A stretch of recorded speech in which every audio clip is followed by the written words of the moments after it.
வாங்க இப்போ நம்ம சிக்கன் பெப்பர் ஃப்ரை எப்படி பண்ணலான்றதை பார்க்கலாம். ஒரு பேன் வச்சு ஸ்டவ் ஆன் பண்ணிக்கோங்க. மீடியம் ஃப்ளேமில் வச்சுக்கோங்க. அந்த பேன் ஹீட் ஆன உடனே நம்ம பேன் இப்போ ஹீட் ஆகிடுச்சு. இந்த இடத்துல நம்ம எடுத்து வச்சுருக்க ஒரு டேபிள் ஸ்பூன் மிளகு, 1 டேபிள் ஸ்பூன் பெருஞ்சீரகம், 1.5 டீஸ்பூன் சீரகம் மட்டும் நம்ம ஏன் கம்மியாக போட்டோம் அப்படின்னா இந்த டிஷ்ஷோட பேர் வந்து சிக்கன் மிளகு வறுவல் தான். அதனால் மிளகு கொஞ்சம் தூக்கலாக போட்டிருக்கேன், பெருஞ்சீரகம் கொஞ்சம் தூக்கலாக போட்டிருக்கோம். சீரகம் நம்ம ரொம்ப ஆட் பண்ணிட்டோம்னா அந்த சீரகத்தோட வாசனை மட்டும் தான் தெரியுமே தவிர மிளகோட ஸ்மெல்லு மறைஞ்சிரும். அதனால் டீப் வறுத்துட்டு நம்ம பொடி பண்ண போகிறோம். கருக விடாமல் ஃப்ரை பண்ணணும். ஃப்ரை பண்ணிவிட்டு ஸ்டவ் ஆஃப் பண்ணிவிட்டு நம்ம வறுத்து வச்சுருக்கிற மிளகு, சீரகம், பெருஞ்சீரகம் இது 3ஐயும் பவுடர் பண்ணிக்க போகிறோம். நம்ம வறுத்து அரைச்சி வச்சுருக்கிற இன்க்ரீடியன்ட்ஸ் நமக்கு ரெடி ஆகிடுச்சு இந்த பெப்பர் சிக்கனுக்கு. அதை தனியாக வச்சிடலாம். இப்போ நம்ம சிக்கனை ஃப்ரை பண்ண ஆரம்பிச்சிடலாம். வாங்க.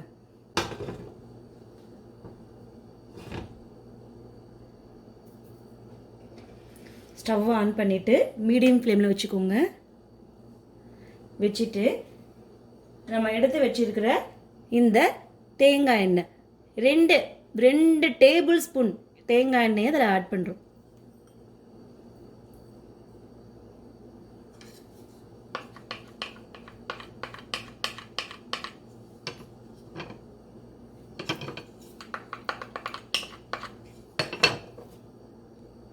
எண்ணெய் காஞ்சிருச்சு. எண்ணெய் காஞ்ச பிறகு நம்ம தாளிக்கு எடுத்து வச்சுருந்த பெருஞ்சீரகத்தை இதில் ஆட் பண்ணுறோம்.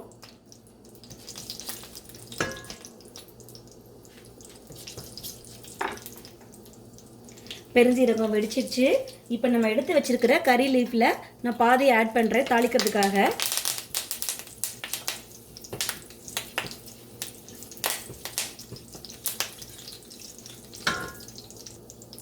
சிக்கன் சமைக்கிறதுக்கு, நான்வெஜ் சமைக்கிறதுக்கு எப்போவுமே நீங்கள் நல்லெண்ணெய் இல்லை தேங்காய் எண்ணெய் யூஸ் பண்ணிங்கன்னா அதோட ஃப்ளேவரே தனியாக தெரியும். இப்போ நம்ம தாளிக்க எடுத்து வச்சுருந்த பெருசீரகமும் கருவேப்பிலை தாளிச்சாச்சு. இப்போ நம்ம 3/4 கிலோ சிக்கனுக்கு தேவையான சிக்கன் பெப்பர் ஃப்ரைக்கு தேவையான வெங்காயம் 350 கிராம் வெங்காயம் அதே அளவுக்கு எடுத்துருக்கு. எடுத்து இந்த வெங்காயம் கொஞ்சம் பொன்னிறமாக வர அளவுக்கு ஃப்ரை பண்ணால் போதும். வெங்காயம் சீக்கிரம் வறுபடுறதுக்கு நம்ம லைட்டாக உப்பு தூக்கிக்கலாம்.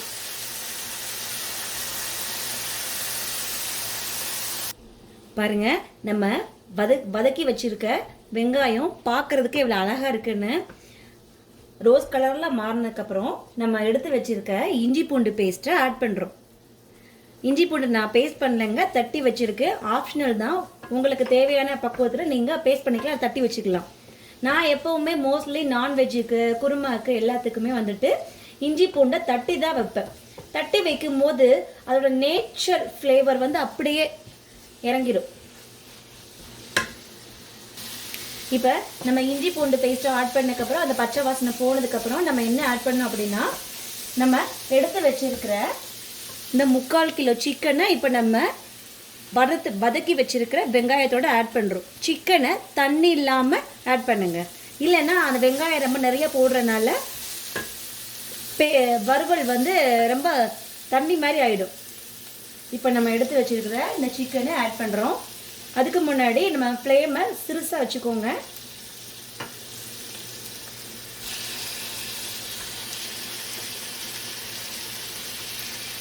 எப்போவுமே சிக்கனை கழுவி வச்சுட்டு மஞ்சள் தூள் ஆட் பண்ணி நான் வைக்கணும். ஆனால் இன்றைக்கி நம்ம டிஷ்ஷில் வந்துட்டு மஞ்சள் பொடி நிறைய ஆட் பண்ண போகிறோம். அதனால் நான் போட்டு வைக்கல.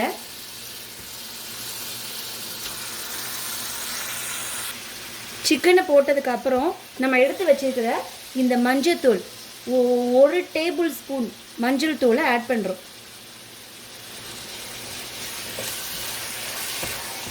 ஆட் பண்ணிவிட்டு நல்லா அந்த வெங்காயத்தோட ஒன்றுக்கு ஒன்று சிக்கன் நல்லா சேர்ந்துருக்கிற மாதிரி வதக்கி விட்டுட்டு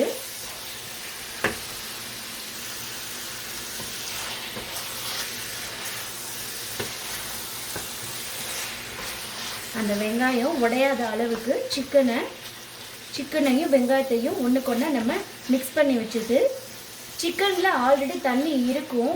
இந்த டிஷ்ஷுக்கு தண்ணி நம்ம வந்து தேவைப்பட்டால் ஊற்றிக்கலாம். வெங்காயம் வதக்கும் போதே நம்ம கொஞ்சம் உப்பு ஆட் பண்ணியிருக்கோம், கொஞ்சம் தான் ஆட் பண்ணியிருக்கோம். இப்போ அந்த சிக்கனில் உப்பு இறங்குறதுக்காக லைட்டாக தூவி விட்டுட்டு சிக்கன் வேகிற அளவுக்கு நம்ம இப்போ ஒரு மூடி போட்டு ஒரு 5 நிமிஷம் மூடி வச்சோம்னா சிக்கன் வெந்துடும். இப்போ நம்ம மூடி போட்டு வேக வச்சிருந்த சிக்கன் ஒன்றுக்கொன்று அடியில் பிடிக்கிறாம ஒரு கிளறி திரும்பவும் ஒரு 3 நிமிஷம் வேக வச்சிங்கன்னா சிக்கன் நல்லா வெந்துடும். நான் சொன்னேன்ல சிக்கன்லேயே தண்ணி ஆல்ரெடி இருக்குன்னு, பார்த்தீங்களா? நம்ம மூடி போட்டு வேக வைக்கும் போது அதுக்கு தண்ணியெல்லாம் எப்படி வெளியே வருதுன்னு பார்த்தீங்களா? சிக்கன் வந்து எப்போவுமே நார்மலான சிக்கனில் சீக்கிரம் வெந்துடும். அதனால் நம்ம தண்ணி வந்து பார்த்து ஆட் பண்ணிக்கலாம், தேவைன்னா மட்டும் ஆட் பண்ணிக்கலாம். இல்லைன்னா நம்ம வைக்க போகிற கன்சிஸ்டன்சியை விட கொஞ்சம் சேஞ்ச் ஆகிடும் டேஸ்ட்டு. சிக்கன் சீக்கிரம் வேகணுன்றதுக்காக ஃப்ளேமை நீங்கள் ஃபாஸ்ட்டாக வச்சுட்டீங்க அப்படின்னா அடியில் கொஞ்சம் பிடிக்க ஆரம்பிச்சிடும். கொஞ்சம் மீடியம் ஃப்ளேமில் வச்சு நல்லா வேக விடலாம். இந்த சிக்கன் மிளகு வறுவலுக்கு வந்து சாம்பார் இல்லை ரசம், சாம்பார்னா காய்கறி போட்ட சாம்பார்னா கொஞ்சம் எடுக்காது, வெறும் சாம்பார் வச்சு சாப்பிடுவாங்க எங்கள் அம்மா வீட்டில். அப்படி சாப்பிட்டிங்கன்னா அந்த சிக்கன் பெப்பர் ஃப்ரைக்கும் அந்த வெறும் சாம்பார் தண்ணிக்கும் கொஞ்சம் டேஸ்ட் சூப்பராக இருக்கும். அந்த வெறும் சாம்பார் எப்படி வைக்கணுன்றத நான் அடுத்த ரெசிபியில் உங்களுக்கு சொல்கிறேன். இப்போது நம்ம வேக வச்சுருந்த சிக்கன் நல்லா வெந்துடுச்சு. இந்த ஸ்டேஜில் நம்ம ஃப்ளேமை ரொம்ப கம்மியாக வச்சுக்கணும். கம்மியாக வச்சுட்டு நம்ம எடுத்து வச்சுருந்தோம் இல்லையா கரம் மசாலா 1 டேபிள் ஸ்பூன் கரம் மசாலா இதில் நான் ஆட் பண்ணுறேன். அப்புறம் நம்ம ஃபஸ்ட்டு வறுத்து அரைச்சி வச்சோம்ல மிளகு, சீரகம், சோம்பு, இதை 3ஐயும் நம்ம இப்போ ஆட் பண்ணுறோம். நம்ம சிக்கன் பெப்பர் ஃப்ரைக்கு தேவையான இன்க்ரீடியன்ட் ஆட் பண்ணிட்டோம். ஆட் பண்ணி சிக்கனை கிளறி விட்டுருங்க. அதோட சேர்த்து நம்ம வறுத்து பொடி பண்ணி வச்சுருந்த பவுடரை ஆட் பண்ணதுக்கப்புறம் ஒரு 2 நிமிஷம் திரும்பவும் மூடி போட்டு மூடி வைங்க. அந்த பொடியோட சிக்கன் அப்சர்வ் ஆகணும், அதுக்காக ஒரு 2 நிமிஷம் வெயிட் பண்ணலாம். இப்போ நம்ம மூடி போட்டு வேக வச்சு கிட்டத்தட்ட ஒரு 10 நிமிஷம் ஆயிடுச்சு. இந்த ஸ்டேஜில் நம்ம ஓப்பன் பண்ணி பார்க்கலாம் சிக்கன் வெந்துடுச்சான்னு. வாவ், பாருங்க, நம்ம வெங்காயம் நிறைய சேர்த்தனால சிக்கனும் வெங்காயமும் ஒன்றுக்கு ஒன்று மிக்ஸ் ஆகி பார்க்குறதுக்கே ரொம்ப டேஸ்ட்டாக இருக்குது.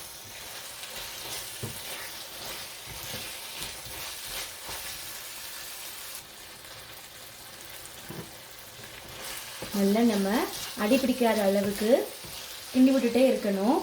சிக்கன் நல்லா வெந்துடுச்சு, நீங்களே பாருங்கள். இப்படி ஒரு கரண்டி வச்சு ஒரு சிக்கனை எடுத்து தனி கரண்டியில் போட்டு பிச்சு பாருங்கள். குழந்தைங்க சாப்பிட்றதுக்கு ஈஸியாக இருக்கணும், அதுக்காக சீக்கிரம் வெந்துன்றதுக்காக ஃபாஸ்ட்டாக வச்சுக்கக்கூடாது ஃப்ளேமை.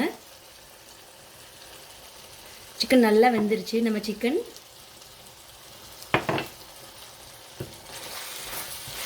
தண்ணியெல்லாம் இன்னும் கொஞ்சம் அப்சர்வ் பண்ணதுக்கப்புறம் முடிச்சிடலாம். நமக்கு ரெடி ஆயிரும் நம்மளோட சிக்கன் பெப்பர் ஃப்ரை.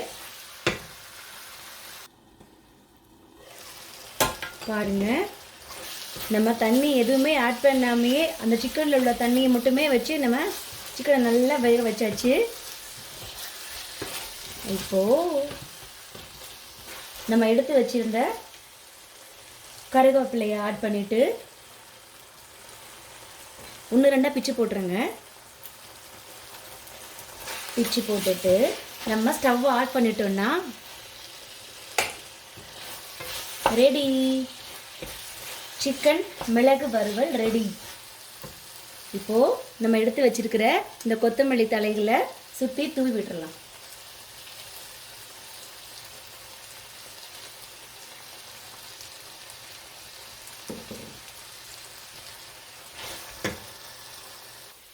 செமி கிரேவியாக வேணும்னு நினைக்கிறவங்க இப்படி லைட்டாக தண்ணி பதம் இருக்கிற அளவுக்கு ஆஃப் பண்ணிடலாம். நல்லா டீப் ஃப்ரையாக வேணும்னு நினைக்கிறவங்க இன்னும் கொஞ்சம் ஹை ஃப்ளேமில் வச்சு 2 நிமிஷம் நல்லா கிளறி விட்டே இருந்தீங்கன்னா டீப் ஃப்ரை ஆகிடும்.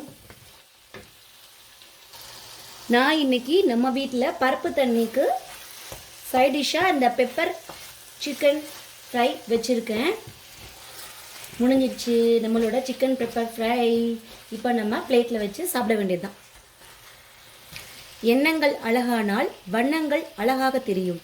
அதுபோலத்தான் சில மனிதர்களும் மனித எண்ணங்களும் அழகாக தெரிந்தால் நம் பார்க்கின்ற எல்லாமே அழகாக தெரியும். பாய்.